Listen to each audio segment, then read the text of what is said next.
ఈ గురువారెడ్డి ఎవరయ్యా అంటే మన యనుమల రేవంత్ రెడ్డి గారి పాలైన అన్నమాట. మనం సొంతంగా ఊరుకోవడం జరిగింది. ఏది కొండారెడ్డిపల్లి రేవంత్ రెడ్డి, యనుమల రేవంత్ రెడ్డి గారి సొంత ఊరైనటువంటి కొండారెడ్డిపల్లికి పోవడం జరిగింది. అచ్చంపేట నియోజకవర్గంలో ఉన్నటువంటి కల్వకుర్తి పక్కన ఆనుకొని ఉన్నటువంటి కొండారెడ్డిపల్లి, ఒంగూరు మండలం కొండారెడ్డిపల్లికి పోవడం జరిగింది.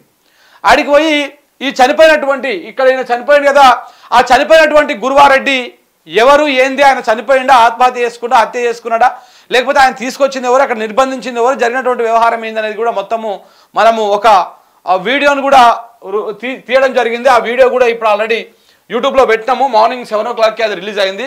అది కూడా చూడండి మిత్రులారా, మీకు తెలుస్తుంది. ఈ వీడియో చూడండి ఒకసారి. మన రేవంత్ రెడ్డి గారి పరివార్, యనుమల పరివార్ అరాచకాలు ఏ విధంగా ఉన్నాయి, ఎట్లా ఉన్నాయనేది మీకు ఇందులో క్లియర్గా అర్థమైపోతుంది. నేను ప్రభాకర్ వైనవంక. సో ప్రస్తుతానికి మనము కొండారెడ్డి వెళ్దాం, ఎందుకంటే సోషల్ మీడియాలో చాలా ప్రచారం జరుగుతా ఉన్నది దీని మీద. ఇది రేవంత్ రెడ్డి వాళ్ళ కుటుంబ సభ్యులు చేయించిన ఒక ప్రచారం ఉన్నది. కానీ కాంగ్రెస్ ఏమంటుంది, అసలు మాకు సంబంధం లేదు, మాకు ఏమి తెలియదు, అదేదో చిన్న విషయం అని చెప్పి వాళ్ళు కొట్టి పారేస్తున్నారు. అసలు నిజంగా ఏం జరిగింది? గురువారెడ్డి ఆ రాత్రి ఆ గుడి దాకా ఎందుకు వెళ్ళారు? ఆ ఊరి చివరన ఉన్న గుడి, ఊరిలో కూడా కాదు, ఊరి చివరన ఉన్న గుడికి ఆయన ఎందుకు వెళ్ళిండు? అక్కడ దాకా వెళ్ళాల్సిన అవసరం ఏమొచ్చింది? ఆయన ఎవరు తీసుకుపోయారు? అసలు ఎందుకు ఆయన సూసైడ్ చేసుకోవాల్సిన అవసరం ఏమొచ్చింది? అసలు ఏం జరిగింది ఈ వ్యవహారంలో? స్టార్టింగ్ టు ఎండింగ్ ఏం జరిగింది? అప్పు విషయంలో జరిగిందని అంటున్నారు. సో అప్పు తీసుకున్న దగ్గర నుంచి ఆయన చనిపోయే వరకు ఏం జరిగింది, ఇట్లాంటి కంప్లీట్ డీటెయిల్స్ మనం తెలుసుకునే ప్రయత్నం చేద్దాం. వాస్తవాలు ఏంటి అనేది సమాజం తెలియజేసే ప్రయత్నం చేద్దాం. అందుకే ఇవాళ మేము కొండారెడ్డిపల్లి దాకా వచ్చినాం. ఊరిలోకి వెళ్దాం, కొండారెడ్డిపల్లి ఊరిలోకి వెళ్దాం. అక్కడి నుంచి ఆ గుడి వరకు ఎక్కడైతే ఆయన ఆత్మహత్య చేసుకున్నాడో ఆ గుడి వరకు కూడా వెళ్దాం. వెళ్ళి అసలు ఏంటి దీనికి సంబంధించిన వాస్తవాలు ఏందనేది తెలుసుకునే ప్రయత్నం చేద్దాం. వెళ్దాం, మనం ఒకసారి ఊళ్ళో వరకు వెళ్దాం.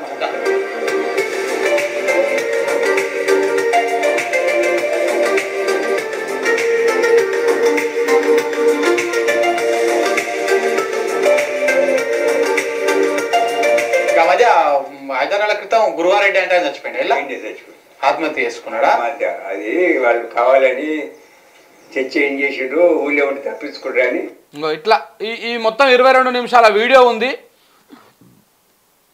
ఇందులో చాలా అద్భుతమైనటువంటి విషయాలు ఉన్నాయి, చాలా సంచలన విషయాలు కూడా ఉన్నాయి ఈ వీడియోలో. మీరు ఒకసారి చూడండి, చూస్తే మీకు అర్థమవుతుంది ఆయన ఎట్లా చనిపోయిండు, ఎక్కడ చనిపోయిండు, దాన్ని బయటకు పొక్కకుండా ఏ విధంగా ప్రయత్నం చేశారు. తన ఆంధ్రజ్యోతి పత్రికలో కేవలం ఒక మూలకు చిన్న వార్త రాపిచ్చి, అది కూడా ఒక వ్యక్తి ఆత్మహత్య చేసుకున్నాడు, రేవంత్ రెడ్డికి దూరపు బంధువు అని చెప్పేసి రాసి దాన్ని ఎట్ట క్లోజ్ చేసారు, కేసు ఎట్ట క్లోజ్ చేసారో కూడా మీకు వివరించేటువంటి ప్రయత్నం చేస్తాం. ఒకసారి ఈ వార్త చదువుదాం.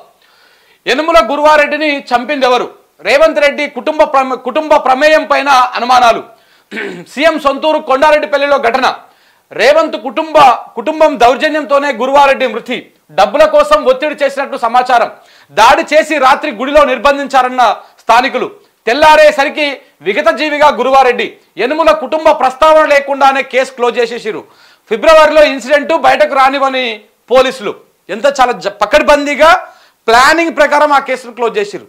ఎట్లా క్లోజ్ చేసారో కూడా మీకు చూపిస్తా. సీఎం రేవంత్ రెడ్డి సొంతూరు కొండారెడ్డిపల్లిలో జరిగినటువంటి ఘటన ఇది. సాక్షాత్తు ముఖ్యమంత్రి పుట్టిన ఊర్లో ఓ వ్యక్తి అనుమానాస్పదంగా మృతి చెందితే పట్టించుకున్న నాదుడే లేడు. రేవంత్ రెడ్డి పెద్దన్న భార్య తరపు వారి ప్రమేయం ఉన్నట్లుగా స్థానికంగా ప్రచారం జరుగుతున్నా ఇప్పటికీ ఎలాంటి చర్య లేదు. ఎక్కడికక్కడ కేసును మేనేజ్ చేసినట్టుగా తెలుస్తోంది. ఇంతకు గురువారెడ్డి విషయంలో ఏం జరిగింది? ఆయన చనిపోవడానికి కారణం ఎవరు? ఇది హత్యనా లేకపోతే ఆత్మహత్యనా? యనుమల గురువారెడ్డి నాగర్ కర్నూలు జిల్లాలోని కొండారెడ్డిపల్లి వాస్తవ్యుడు. ఇది సీఎం రేవంత్ రెడ్డి సొంతూరు. ముఖ్యమంత్రికి గురువారెడ్డి వరుసకు అన్నవుతాడు. వీళ్ళంతా పాలోళ్ళు. ఈ ఏడాది ఫిబ్రవరిలో గురువారెడ్డి అనుమానాస్పద స్థితిలో మృతి చెందాడు. అయితే ఈ విషయాన్ని ఎక్కడ బయటకు రానివ్వకుండా ఆత్మహత్యగా చిత్రీకరించి కేసును క్లోజ్ చేశారు. అయితే న్యూస్ లైన్ తెలుగు తెలంగాణ పరిశోధనలో ఆసక్తికర విషయాలు వెలుగులోకి వచ్చినాయి. గురువారెడ్డి మృతి వెనక ముఖ్యమంత్రి కుటుంబ సభ్యుల ప్రమేయం ఉందని తెలుస్తోంది. వారి అరాచకం కారణంగానే గురువారెడ్డి చనిపోయాడని గ్రామస్తులు అంటున్నారు. కొండారెడ్డిపల్లి గ్రామ శివారులోని వీర బ్రహ్మేంద్ర స్వామి ఆలయంలో గురువారెడ్డి ఉరేసుకున్న ఫోటోలు అప్పట్లో పలు పత్రికల్లో వచ్చాయి. పెద్దగా దర్యాప్తు లేకుండానే నాడు కేసును స్థానిక పోలీసులు క్లోజ్ చేసినట్టుగా తెలుస్తోంది. అయితే తాజాగా వెలుగులోకి వచ్చిన విషయాలను షాక్ గురి చేస్తున్నాయి. న్యూస్ లైన్ తెలుగు తెలంగాణ ఆ గ్రామానికి వెళ్లి ఆరా తీయగా రేవంత్ రెడ్డి పెద్దన్న కృష్ణారెడ్డి భార్య వనజ పేరు ప్రముఖంగా వినిపించింది. వనజ తల్లి పేరు మీద ఉన్నటువంటి భూమి గురువారెడ్డి తనఖా పెట్టి ఎవరైతే వనజ రేవంత్ రెడ్డి వాళ్ళ అన్న భార్య ఉందో అలా భార్య వాళ్ళ అమ్మ పేరు మీద 2.5 ఎకరాల భూమి ఉందంట. ఆ భూమిని తనఖా పెట్టి గురువారెడ్డి దాదాపు 15 లక్షల రూపాయలు తీసుకువచ్చాడని, ఆ డబ్బులో 12 లక్షల వరకు గురువారెడ్డి తీసుకున్నాడని, మిగిలిన 2-3 లక్షలు వనజ తల్లికి ఇచ్చాడని స్థానికులు చెబుతున్నారు. 3 ఏళ్ల క్రితం జరిగింది ఇది. అయితే సీఎం గా రేవంత్ రెడ్డి ఎప్పుడైతే ప్రమాణ స్వీకారం చేశారో అప్పటి నుంచి గురువారెడ్డి పైన వనజమ్మ ఒత్తిడి చేయడం ప్రారంభించారు. దీనిపై ఆ 2 కుటుంబాల మధ్య వివాదం కొనసాగుతూనే ఉంది. డబ్బులు ఇవ్వాల్సిందేనని పట్టుబట్టారు. మరోపక్క ఫైనాన్స్ వాళ్ళు కూడా గురువారెడ్డిని డబ్బుల కోసం నిలదీశారు. ఈ నేపథ్యంలో ఫిబ్రవరిలో వనజమ్మ తరపున వారు గురువారెడ్డిని పట్టుకొని దాడి చేసి పోలీస్ స్టేషన్కు తరలించారు. అయితే సివిల్ కేసులో స్టేషన్లో పెట్టుకోలేమని చెప్పడంతో గ్రామ పొలిమరలో ఉన్నటువంటి వీరబ్రహ్మేంద్ర స్వామి ఆలయంలో బంధించినట్టుగా చెప్తున్నారు. ఆ రోజు రాత్రి ఒంటరిగా గురువారెడ్డిని వదిలేసి వెళ్ళగా తెల్లవారుజామున ఉరేసుకొని కనిపించాడు. ఈ ఘటనలో ఈ గ్రామంలో సంచలనంగా మారింది. అయితే పోలీసులు తమ చేతుల్లో ఉండడంతో కేసును వనజ పేరు లేకుండా యనుమల ఫ్యామిలీ చాలా జాగ్రత్తగా తీసుకుందని గ్రామస్తులు చెబుతున్నారు. అమెరికాలో ఉండే గురువారెడ్డి కొడుకు కూడా తండ్రి మరణంపై పెద్దగా స్పందించకపోవడంతో అది హత్యనా ఆత్మహత్యనా అన్నది కూడా తేలకుండా కేసు క్లోజ్ అయినట్టుగా తెలుస్తోంది. యనుమల పరివారు చేసిన తప్పుకు ఓ నిండు ప్రాణం బలైన వేలెత్తి చూపలేకపోయింది వ్యవస్థ. అన్ని మేనేజ్ చేసి గురువారెడ్డి మరణాన్ని ఆత్మహత్యగా చిత్రీకరించేసినట్టుగా గ్రామంలో చర్చ జరుగుతూ ఉంది. సో కాబట్టి ఇందులో కొన్ని అంశాలు ఉన్నాయి మాట్లాడుకోవాల్సినవి, నేను మీకు అవి కూడా చూపిస్తా. అయితే ఫిబ్రవరి 21 తారీఖు నాడు ఈ గురువారెడ్డిని ఎవరైతే ఉన్నాడో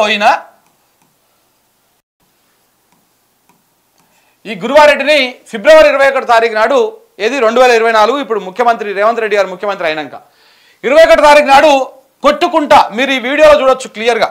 ఈ వీడియోలో మీరంతా ఈ 22 నిమిషాల 10 సెకండ్ల వీడియో చూస్తే మీకు ఇందులో సాక్ష్యాధారాలు, అక్కడ ఉంటున్నటువంటి ఒక పెద్ద మనిషి చెప్పినటువంటి విషయాలన్నీ కూడా మేము అతన్ని బ్లర్ చేస్తాం, ఎందుకంటే సెక్యూరిటీ దృష్ట్యా ఆయనని మేము ఫేస్ చూపించలేదు.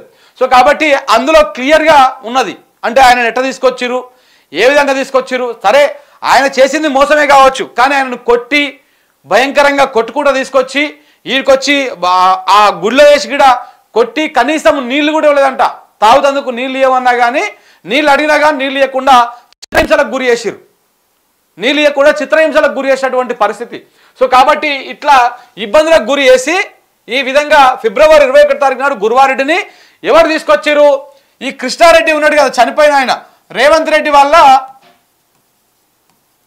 ఈ కృష్ణారెడ్డి భార్య వాళ్ళ అమ్మ, ఈమె తల్లి ఆమె పేరు ఏదో ఉంది, ఆమె భూమి కాబట్టి ఈమె బంధువులు ఎవరైతే ఉన్నారో, కృష్ణారెడ్డి భార్య వాళ్ళ బంధువులు ఎవరైతే ఉన్నారో దాంట్లో రేవంత్ రెడ్డి వాళ్ళ తమ్ముడు కృష్ణారెడ్డి, ఇంకొక కృష్ణారెడ్డి ఉన్నాడు చిన్న ఆయన.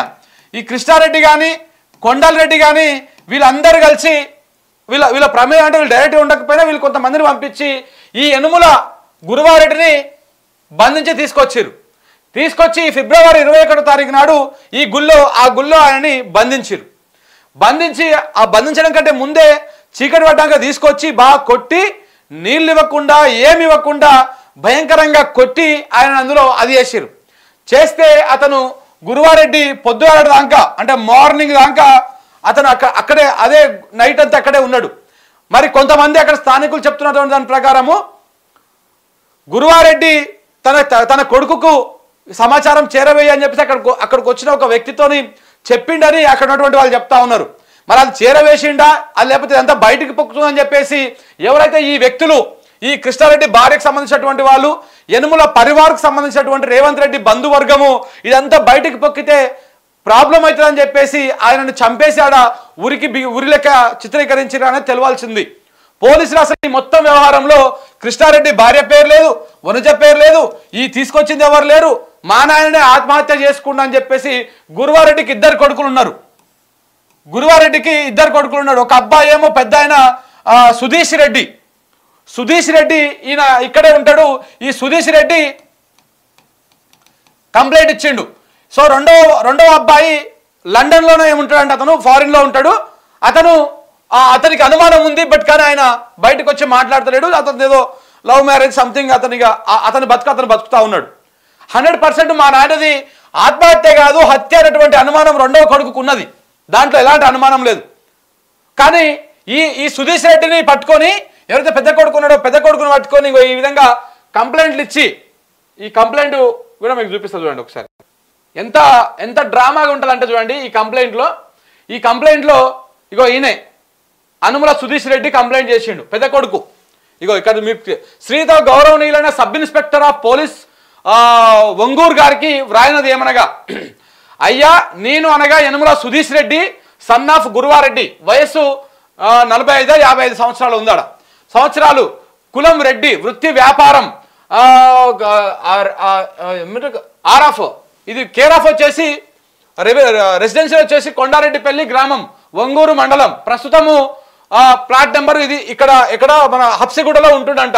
తమరితో చేరి విన్నపం ఏమనగా, ఈ రోజు అనగా 2022వ తారీఖు 2వ నెల 2024 నాడు ఉదయం అందాజా 6:30 నేను హైదరాబాద్లోని మా ఇంటి వద్ద ఉండగా మా గ్రామానికి చెందిన బాలీశ్వర్ ఫోన్ చేసి, మీ నాన్న యనుమల గురువారెడ్డి సన్ ఆఫ్ వెంకటనారాయణ రెడ్డి, వయస్సు 75 సంవత్సరాలు, వృత్తి వ్యాపారము వ్యవసాయము, మా ఊరి శివారులో బ్రహ్మంగారి గుడిలో ఉరి వేసుకొని చనిపోయాడు అని తెలపగా, నేను వెంటనే హైదరాబాద్ నుండి బయలుదేరి ఉదయం 9:30 వరకు వచ్చి తెలుసుకొనగా, మా నాన్న గురువారెడ్డి అందాజా సంవత్సరం క్రితం మధ్యవర్తిగా ఉండి కల్వకుర్తిలో ఉన్నటువంటి పాండుగౌడు మరియు మత్స్యనాయకు జకినాలపల్లి గ్రామానికి చెందినటువంటి వారి నుంచి కొంతమందికి డబ్బును అప్పుగా ఇప్పించి షూరిటీగా భూమి రిజిస్టర్ చేయించాడు. ఇక్కడ మీరు క్లియర్గా అర్థం చేసుకోవచ్చు.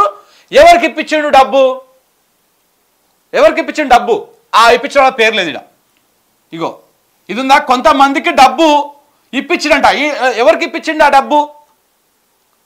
అనుముల కృష్ణారెడ్డి భార్య వనజమ్మ వాళ్ళ తల్లికి ఇప్పించిండు. మరి ఆ విషయం ఎందుకు రాయలే ఇందులో?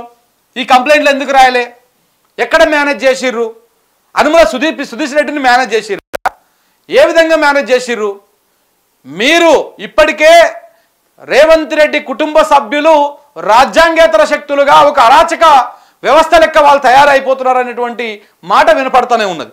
మరి వీళ్ళు ఈ కొంతమందికి డబ్బులు అప్పుగా ఇప్పించి షూరిటీగా భూమి రిజిస్ట్రేషన్ చేశాడు. ఈ ఇప్పించిన వాళ్ళు తీసుకున్న వాళ్ళు ఎవరు? రాయలే. తిరిగి పాండుగౌడు ముత్యం నాయకుకి డబ్బులు చెల్లించి భూమి రిజిస్టర్ చేయాల్సిందిగా గత 6 నెలల నుంచి అడుగుతున్నా కానీ తిరిగి భూమి రిజిస్టర్ చేయకుండా దాడి చేస్తే ఇబ్బందులకు గురి చేస్తుండగా తేదీ 22వ తారీఖు 2వ నెల 2024 నాడు ఉదయం అందాజా 6 గంటలకు గ్రామ శివారులోని బ్రహ్మంగారి గుడిలో పాండుగౌడు ముత్యనాయకు మా నాన్నను గుడిలో పెట్టి ఇబ్బందులకు గురి చేయగా తట్టుకోలేక తనకు తానుగా పంచతోటి గుడిలో ఉన్న గ్రిల్లుకు ఊరేసుకొని చనిపోయాడు. కావున తగు విచారణ జరిపి చట్టరీత్యా తగు చర్యలు తీసుకోగలరని మనవి. ఏం డ్రామా, ఏం కంప్లైంట్ ఇది? మళ్ళా దీని మీద ఈ తెలంగాణ బజ్ అనేటువంటి ఈ హ్యాండిల్ మెయింటైన్ చేసేది ఎవరు తెలుసా? ఈ హ్యాండిల్కి ఓనరు మన గీతమ్మ దీని హ్యాండిల్ ఓనర్ అన్నమాట. అంటే ఈ హ్యాండిల్ మెయింటైన్ చేస్తోని ఓనరు, దీన్ని మెయింటైన్ చేయించేది మన గీతమ్మ. ఎవరు? యనుమల రేవంత్ రెడ్డి గారి సతీమణి. మన గీతమ్మ గారి హ్యాండిల్ చేస్తున్నటువంటి ఈ దీంట్లో ఈ విధమైనటువంటి పెట్టిరు. మీరు పెట్టకపోయినా అయిపోతుండే ఇట్లా మీరు బయట పెట్టేవరకే దొంగతనం మొత్తం బయటపడిపోయి. ఎవడైనా కొడుకు వాళ్ళ నాయన ఆత్మహత్య చేసుకుంటే మా నాయన చావు మీద అనుమానాలు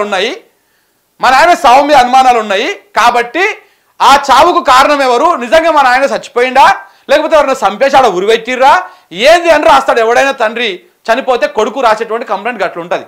కానీ ఈయన ఏం రాసిండు ఇక్కడ క్లియర్ చూడండి.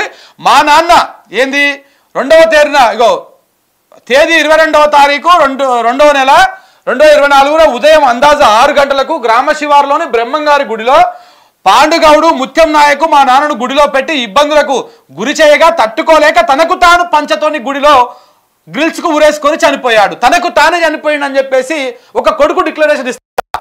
యనుమల ఫ్యామిలీ, రేవంత్ రెడ్డి ఫ్యామిలీ ఒత్తిడి లేకుండా ఇట్లా ఏ కొడుకైనా తన తండ్రి మా నాయనే ఆత్మహత్య చేసుకున్నాడు, ఇంకా మీరు కేసు విచారణ చేయాల్సిన అవసరం లేదు, మీరు దీన్ని క్లోజ్ చేసేయండి అని చెప్తారా? ఏ తండ్రి అయినా, ఏ కొడుకైనా? తండ్రి చనిపోతే ఈ విధంగా కంప్లైంట్ రాస్తారా ఎవరైనా పోలీసు వాళ్ళకు? ఈ మాత్రం ఇంగితం లేకుండా ఇట్లా అడ్డంగా దొరికిపోతే ఎట్లా రేవంత్ రెడ్డి? మీరు రేవంత్ రెడ్డి కుటుంబము మీ అరాచకాలన్నీ ఇట్లా మీ సొంత ఫ్యామిలీ మీ సొంత పాలననే మీరు ఓర్వలేకపోతే ఎట్లా? 6 లక్షలో 10 లక్షలో ఎంతో వ్యవహారం నడిచింది. దానికోసం ఒక నిండు ప్రాణాన్ని బలి తీసుకుంటారా? కప్పిపుచ్చుకోవడం కోసము ఈ రకమైనటువంటి డ్రామా ఇది చదివితే లాగులు వేసుకున్న పిల్లగానికి కూడా ఇది 100% బలవంతంగా రాపించిన కంప్లైంటు అనేది అర్థమైపోతుంది. మరి సుధీష్ రెడ్డిని మేనేజ్ చేసిర్రా, లేకపోతే సుధీష్ రెడ్డిని లేకపోతే భయభ్రాంతులకు గురి చేసిర్రా? అధికారంలో ఉన్నది కాబట్టి మిమ్మల్ని ఆగం చేస్తామని చెప్పిరా? ఏం చేసిరా తెలియదు. కానీ ఈ విధంగా మా నాయననే పంచతోని ఊరేసుకొని చచ్చిపోయిండు, 6 గంటల ప్రాంతంలో చచ్చిపోయిండు అని చెప్పేసి ఆయన ఎట్లా డిక్లరేషన్ చేస్తాడు? ఏ విధంగా చేస్తాడు? ఇదంతా ఒక డ్రామా, ఇదంతా ఒక కట్టుకథ. ఈ కట్టుకథలో కర్త క్రియా కర్మ అంతా కూడా యదుముల రేవంత్ రెడ్డి గారి కుటుంబ సభ్యులు అనేది ఈ కంప్లైంట్ చూస్తేనే అర్థమైపోతా ఉంది. ఇందులో అప్పు ఎవరికి ఇప్పించిండో రాయలే పేరు. మరి మధ్యవర్తిగా ఉన్నప్పుడు అప్పు ఎవరికి ఇప్పించిండు? అసలు కొస ఎక్కడ తేలింది? అది లేదు. ఇక్కడనేమో మా నాయనే తన పంచతోని గ్రిల్కు ఊరేసుకొని చచ్చిపోయిండు, అది కూడా 6 గంటలకు చచ్చిపోయిండు. ఈయన డాక్టర్ కాదు, ఈయన పోలీస్ కాదు, ఈయన విచారణ అధికారి కాదు. కానీ ఆయన కొడుకు ఆయన తండ్రి మరణాన్ని ఆయన తేల్చేస్తాడు. ఎట్లా సాధ్యమైంది? కావున తగు విచారణ చేసి జరిపి చట్టరీత్యా చర్యలు తీసుకోవాలని మనవి. ఎవరి మీద జరపాలి నాయన బంగారం? ఎవరి మీద జరపాలి? మొత్తం నువ్వే విచారణ చేసినావు, మా నాయన చచ్చిపోయినంటారు కంప్లైంట్ రాసినావు, ఇంకా ఏముంటుంది ఇలా సినిమా. సో కాబట్టి ఇదంతా ఒక డ్రామాటిక్. అయితే ఈ విషయం ఎప్పుడైతే బయటకు వచ్చిందో ఆగస్టు 12వ తారీఖు నాడు కొంత ఈ ఫోటోలు ఇవన్నీ బయటకు రావడంతో ఇక దీని మీద మన గీతమ్మ గారు మేనేజ్ చేపిస్తున్నటువంటి కొన్ని హ్యాండిల్స్లల్లా తెలంగాణ బజ్ అనేటువంటి ఒక హ్యాండిల్స్లల్లా శవాలపై రాజకీయం తప్ప ఇంకేం తెలియని సన్నాసులు అని చెప్పేసి ఈ విధంగా చేసినటువంటి దాన్ని కప్పిపుచ్చుకున్నటువంటి ప్రయత్నం చేశారు. సరే ఇది ఇంత చేస్తా ఉన్నారు కదా అని చెప్పేసి మనం అలా ఊరికి పోతే భాగవతం మొత్తం బయటపడ్డది. అసలు ఏంది కథ అనేది ఇగో చూడండి, కావాలంటే వినండి. కట్టించుకొని మేము కూడా అప్పుడే కట్ చేస్తాం, మేము వాడుకున్న కూడా కట్టేస్తాం, మా భూమి మాకు చేసేది. మొత్తం భాగవతం అంతా బయట ఉన్నది. మీరు 22 నిమిషాల ఆడియో వినండి, అద్భుతంగా ఉంటుంది వీడియో. ఆయనని మేము బ్లర్ చేస్తాం ఫేస్ని, ఎందుకంటే ఈ దుర్మార్గులు కాబట్టి పెద్ద మనుషులు ఏమైనా వేస్తారేమని చెప్పేసి మేము ఐడెంటిటీని క్లోజ్ చేస్తాం. సో కాబట్టి మీరు ఇది కనుక మొత్తం చూస్తే మీకు క్లియర్గా అర్థమైపోతుంది. అంటే ఇక్కడ ఈ మొత్తం విషయంలో చెప్పొచ్చేది ఏంది? రేవంత్ రెడ్డి గారి కుటుంబ సభ్యులు రాజ్యాంగేతర శక్తులుగా ఎదుగుతున్నారు, చట్టాన్ని వాళ్ళే చేతులకు తీసుకుంటున్నారు, వాళ్ళకు నచ్చింది చేస్తున్నారు. ఒకవైపు కొడంగల్లో ఆయనకి ఏ పదవి లేకపోయినా మన తిరుపతి రెడ్డి అక్కడ దారుణాలు లేకపోతే అరాచకాలు, ఆయననే ఒక షాడో ఎమ్మెల్యే లెక్క వ్యవహారం చేస్తా ఉన్నాడు. ఇటు సొంత ఊరిలో ఈయన బంధుగనం చేస్తున్నటువంటి వ్యవహారం ఈ విధంగా ఉన్నది. సో కాబట్టి ఇంకా కొండలరెడ్డి వ్యవహారము, కోకపేట భూముల వ్యవహారము, హైదరాబాద్ చుట్టుముట్టున్నటువంటి అసైన్డ్ భూముల దందా వ్యవహారము, ఇవన్నీ కూడా ఇందులో వీళ్ళు క్లియర్గా చెప్పారు. ఎట్ట సంపాదించురు, ఏడ సంపాదించురు. 200 ఎకరాలు కొన్నాడంట, 100 ఎకరాలు ఏమో కొన్నాడంట రేవంత్ రెడ్డి. ఏడ కొండారెడ్డి పెళ్ళిలా ఏడుకెళ్ళి వచ్చినాయి పైసలు? మరి తాండ్రా గేట్ కన్నా ఆడనే ఒక 200 ఎకరాలు కొన్నాడంట కలకుర్తి దగ్గర. ఏడుకెళ్ళి వచ్చినాయి పైసలు? మరి ఇదంతా ఏడుకెళ్ళి వచ్చినాయి. అన్నిటికీ సమాధానం చెప్పాల్సినటువంటి అవసరం కూడా ఉంది.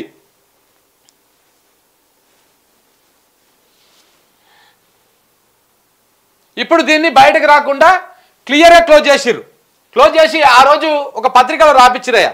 ఈ పత్రిక కూడా దొరకదారా మీకు? వేరే పత్రికలు ఓన్లీ ఈ పత్రికలు ఒక్కదాని మీద వస్తుంది.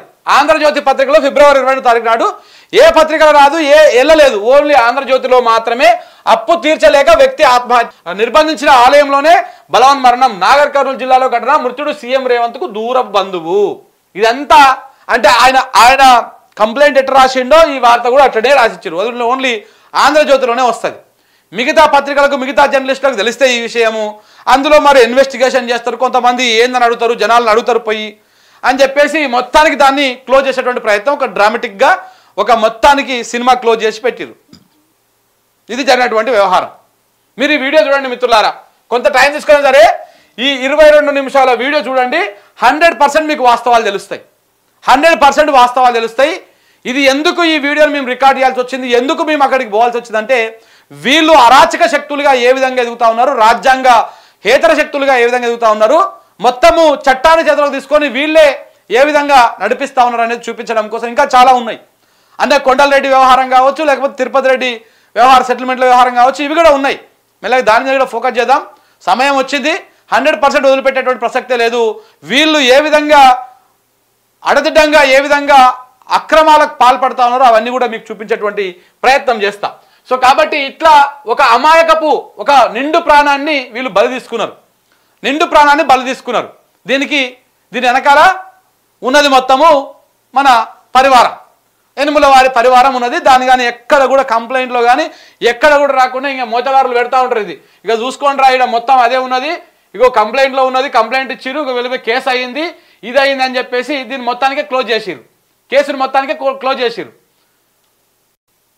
ఇది అసలు ఆ కేసు ఎక్కడ పోయింది, ఏమైంది, ఎట్లా చచ్చిపోయిండు, ఇవన్నీ ఏం లేదు. అసలు అప్పిప్పించింది ఎవరికి ఇప్పించిండు, వాళ్ళ పేరు రావాలి కదా. అదంతా ఏది లేదు, అంత క్లియర్గా పూసగుచ్చినట్టు ఈ వీడియోలో ఉన్నది. అసలు ఏం జరిగిందో ఈ వీడియోలో ఉన్నది మీరు చూడండి. 100% ఈ విధంగా రేవంత్ రెడ్డి గారి కుటుంబము అరాచకంగా పాలిస్తూ ఉన్నది.